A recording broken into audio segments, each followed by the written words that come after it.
ayat 16.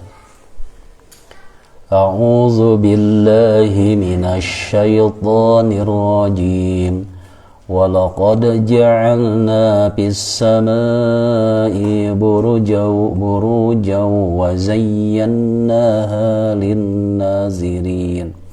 Walaqad ja'alna jeung estu kami geus ngajadikeun fis samaa'i di langit burujan gugusan bentang wa zayyannaha jeung kami geus mapaesan eta langit lin nazirin pikeun jama-jama anu ningali. Itulah Pak ayat yang ke-16 dari surat Al-Hijr. Sungguh kami telah menciptakan gugusan bintang di langit dan menjadikannya terasa indah bagi orang yang memandangnya. Kalau kita melihat ayat yang sebelumnya, Allah menjelaskan tentang kerasnya hati orang-orang kafir dan sulit mereka untuk menerima apa yang disampaikan oleh Rasulullah Shallallahu Alaihi Wasallam. Sebagaimana yang telah kita pahami bahwa Rasul itu ditugaskan untuk mengajarkan tauhid. Kalaulah tauhid itu sudah diterima, maka lahirlah amalan yang lainnya, yaitu beribadah kepada Allah dengan aturan yang telah ditetapkan oleh Allah Subhanahu wa Ta'ala. Tapi orang-orang kafir, mereka tidak mau menerimanya. Kenapa? Karena mereka telah menutup hati untuk menerima apa yang disampaikan oleh Rasul. Maka Allah sampai menjelaskan, kalaulah ditakdirkan mereka itu bisa naik ke langit, kemudian mereka bisa melihat malaikat-malaikat yang ada di langit, maka tetap mereka tidak akan beriman. Malahan mereka mengatakan kaumum mashurun, penglihatannya itu seolah-olah tersihir. Kenapa ada bentuk kalimat seolah-olah mereka kaum yang disihir? Karena memang yang disebut dengan sihir itu bisa membolak-balikan mata seseorang. Seperti yang terjadi pada pembahasan sebelumnya, tukang sihir melemparkan tali kecil. Kan kata tukang sihir mah anggar we tali. Tapi kelihatan oleh orang-orang yang ada di sekelilingnya itu seperti ular-ular yang kecil. Makanya ada kalimat, Pak, sesama tukang sihir jangan. Nah gitu kan Pak. Kenapa? Karena mereka sudah tahu modalnya. Nah inilah yang disebut dengan mashurun. Jadi mashurun itu orang disihir menutupi pikirannya sehingga apa yang dilihat itu tidak seperti aslinya. Nah, maka Allah dalam ayat yang ke-16 ini, kalaulah seandainya mau beriman, sebetulnya tidak usah ingin melihat malaikat, tidak usah sampai dia itu naik ke langit, secara dohir pun itu sudah bisa membuktikan bahwa Allah itu maha kuasa. Makanya diawali dengan kalimat walaqad ja'alna fis samaa'i burujan. Dan sungguh kami telah menjadikan di langit burujan, yaitu gugusan bintang. Gugusan bintang.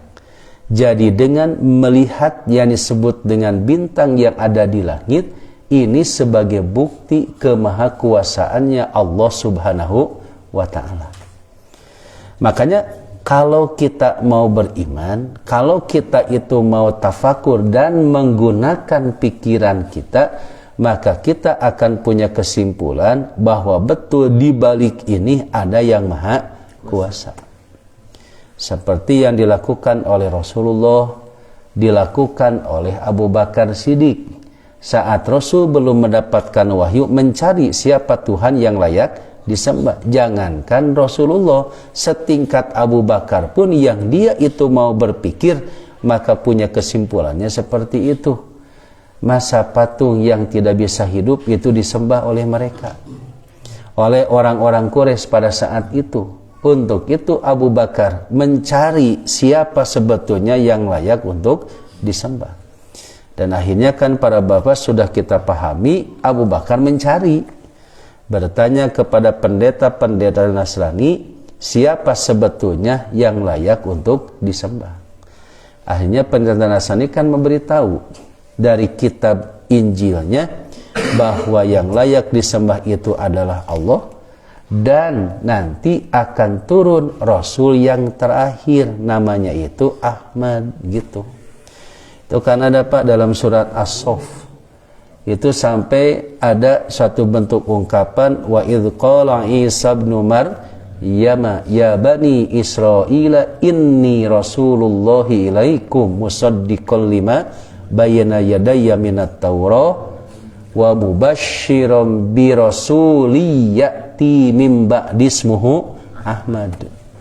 Jadi Nabi Isa menyampaikan, dan akan ada kabar gembira kepada kalian, diutus Rasul setelahnya itu namanya adalah Ahmad alias Muhammad, begitu. Nah inilah para bapak, Abu Bakar sampai pada saat itu mencari siapa sebetulnya yang dimaksud dengan Rasul terakhir itu. Ternyata Pak, yang jadi Rasul itu sahabatnya sendiri. Makanya saat tahu Rasulullah diangkat menjadi seorang Rasul, maka Abu Bakar tidak berpikir panjang lagi, langsung beriman pada Allah Subhanahu wa ta'ala dan kepada Rasulnya, langsung mengucapkan kalimat syahadat. Inilah orang-orang yang mau menggunakan pikirannya sehingga punya kesimpulan betul yang layak disembah itu adalah Allah. Sebab kalau orang sudah berpikir Pak, orang Quraisy pada saat itu datang ke hati itu nu sebut patung harus disembah, gitu. Atak Umar jadi iman datang ke hati, maknya nu disebut patung bisa dibikin dari roti pantuh. Kuino kutu cerdasna, gitu. Ari dina batu mah berat, di perjalanan teh kapaksa weh dibikinnya dari roti mehampang, gitu. Makanya dibawa kemana-mana gitu, perjalanan jauh, bawa Tuhan dari batu berat diganti ku roti, pan secara pikiran juga tidak bisa dipahami. Tapi karena keyakinan, maka walaupun kata pikirannya tidak bisa dipahami, karena keyakinannya begitu, jadi siganu benar we, gitu. Akhirnya di tengah jalan lapar, gitu, warung nasi teu aya. Nya akhirnya Tuhannya pun nya dimakan sampai habis. Ketika datang lagi ke Mekah, maka Umar nyembah deui kana patung gitu. Cek pikiranna pangeran digayem wae teu nanaon, gitu. Tapi karena itulah bentuk pikiran yang tertutupi oleh keyakinan yang salah, sehingga melakukan sesuatu yang menurut ukuran pikiran sehat itu tidak layak dilakukan. Ya kayak orang tua dulu kita Pak, kan Bapak orang tua sekarang gitu ya, ini mah orang tua dulu itu kan setiap malam Jumat harus ada sesajen, gitu kan. Malam Salasa, malam Jumat dan ngajakeun sasajen saha embahna man para bapak pan mbahna mah. Jadi cucunya disuruh untuk belanja bab sasajen, ketika neneknya bongoh, apa yang lakukan? Dimakan, dimanfaatkan oleh cucunya. Pan si nenek teh merasa bahagia karena sesajennya diterima oleh mbahnya, gitu. Padahal incuna, gitu. Nah, itulah Pak suatu bentuk kebodohan. Maka kalau melihat dari ungkapan ini, diringkas orang musyrik itu disebut jahiliyatun oleh Allah. Jadi sekali lagi, orang musyrik itu disebut jahiliyatun. Jahiliyah itu adalah orang yang bodoh. Secara ilmu pengetahuannya itu bagus, tapi ketika dia itu jatuh pada perbuatan syirik, maka tetap Allah memberikan ungkapannya jahiliyatun. Kedua, kalau orang itu sudah jahiliyatun, akan bisa dibodohi oleh orang-orang yang bodoh lagi, gitu kan Pak. alangkah ruginya kalau bisa dibodohi oleh orang yang bodoh gitu. Nah inilah kerugian. Makanya oleh Nabi dibuka pola pikir orang-orang Quraisy pada saat itu supaya kejahiliahannya itu hilang, supaya mereka jadi orang yang cerdas, menjadi orang yang bertauhid. Karena kalau orang itu sudah bertauhid maka dijamin cerdas gitu. Jadi yang cerdas Bapak tauhid benahi, maka kita akan jadi orang yang cerdas dan tidak akan pernah bisa dibohongi oleh siapapun juga. Yaitu jadi kaitan dengan urusan buruzan wa zayyannaha lin-nazirin, bahwa bintang-bintang itu menjadi bentuk hiasan bagi langit, yang mana ketika kita melihat langit, di atas langit itu ada bintang. Langit mana? Kalau melihat dari surat Al-Mulk ayat yang kelima itu, walaqad zayyannas sama'ad dunya bimasabiha, dan sungguh kami telah hiasi langit yang dekat. Jadi ad-dunya di sini kan ada sama'id dunya gitu, dunia langitnya, dunia itu bimasabiha dengan bintang-bintang. Artinya Pak, keindahan langit itu adanya bintang menjadi dalil bahwa Allah itu maha kuasa.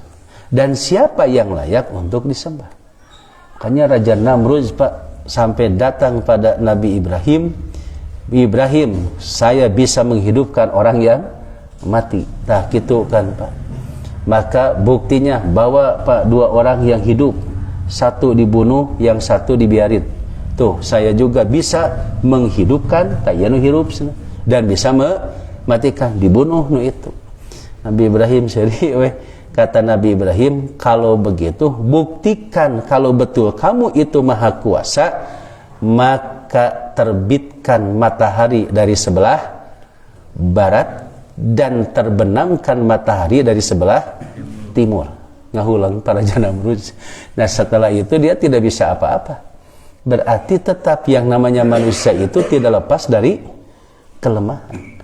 Nah, maka wa zayyannaha lin-nazirin, kalau nazirin itu berarti Pak melihatnya bil aini, yaitu dengan mata. Seperti yang Bapak lihat kaitan dengan keindahan alam ini, maka jadi bentuk tapakur karena dilihat oleh mata kita. Lalu itu jadi ilmu, pikiran kita menyimpulkan bahwa manusia tidak akan bisa membuat ini. Jika contoh kamari touring Pak, apa yang Bapak lihat selama di perjalanan? Jalan yang begitu pemandangan yang begitu hebat, pemandangan yang begitu indah, maka kita punya kesimpulan tidak mungkin manusia bisa menjadikan seperti ini. Itu manusia mah tinggal ngamanfaatkeunnya. Aya lokasi anu raoseun Pak, jadi tempat wisata. Setelah itu menghasilkan kan, dari penghasilannya itu siapa yang diuntungkan, Allah atau manusia? Anggar manusia yang diuntungkannya Bapak. Jadi artinya sewajarnya dan sepantasnya ketika kita itu melakukan satu bentuk aktivitas, mata kita gunakan untuk melihat kemahakuasaan Allah Subhanahu wa ta'ala. Mata kemun piknik kalau mana teh Pak beunta tutong peureum wae gitu. Yang bariheun di pengajian teu peureum, atuh cing atuh salami di perjalanan mah tapakur atuh kenaon atuh piknik ari peureum wae mah gitu. Di bumi peureum, piknik peureum gitu, atuh ira tapakurna gitu. Nah inilah diantaranya memanfaatkan momen bagi kita selama kita itu Pak berada dimanapun juga, manfaatkan mata kita untuk meningkatkan ketauhidan kita pada Allah Subhanahu wa ta'ala. Jadi makin yakin hirup teh, pulang na piknik teh tidak berkeluh kesah, pulang na touring teh tidak berkeluh kesah. Tapi alhamdulillah, tapi bagusnya dina grup alhamdulillah gitu, bersyukur. Kenapa? Karena kita merasakan yang disebut dengan nikmatnya kaitan dengan tafakur. Kumaha teu alhamdulillah segala gratis atuh. Kada kan banyak. Itu bajunya meni nikmat karena segala gratis, di bensinan, makan, tiket, aduh gitu, dan dongkak gitu. Ya inilah yang disebut dengan bentuk kenikmatan Pak dari Allah. Makanya yang saya merasa bahagia itu Pak, bisa sholat berjamaah. Tak eta nu hebatna Pak. Di perjalanan kita bisa melaksanakan sholat berjamaah, melaksanakan rukhsah, menerima rukhsah dari Allah, melaksanakan sholat jamaah qashar. Kemudian ada kajiannya, ada silaturahimnya. Inilah yang disebut dengan tafakur yang hasil dari tadabbur, gitu. Jadi tafakur hasil dari tadabbur, dan inilah yang bisa kita rasakan. Dan betul kebersamaan itu ternyata membuat diri kita itu merasa nyaman. Jadi sedang sepuh mah Pak kada seueur ruang riung siga kitu. Jadi ternyata oh iya saya itu sedang sepuh, ternyata ada yang lebih sepuh gitu. Sampai kemarin kagum Pak, ada siapa yang main pakai motor super cafe, mertua Pak Dede ya gitu. Motornya tua gitu Pan, yang bawanya pun tua. Kata beliau juga kan, saya Ustaz senat 79 ya, 79 tahun. Motornya juga begini.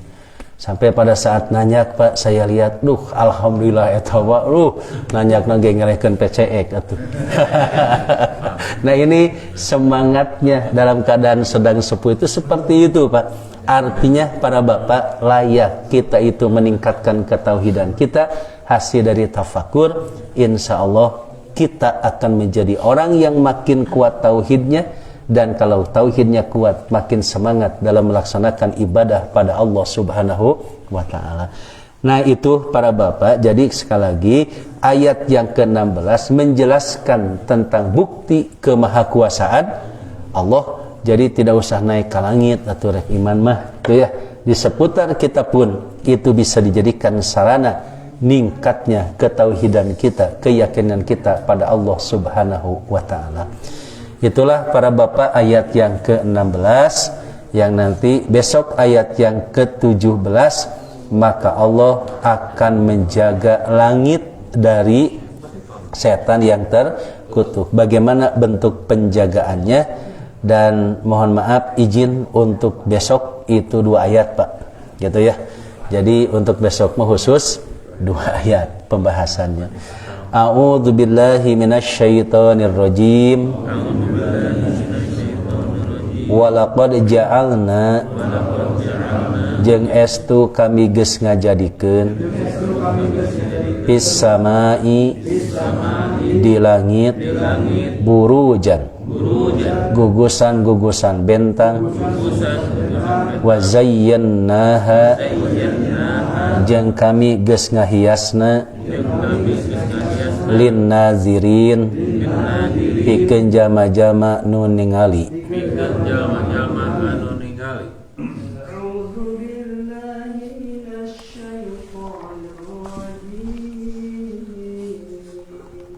A'udzu billahi minasyaitonir rajim.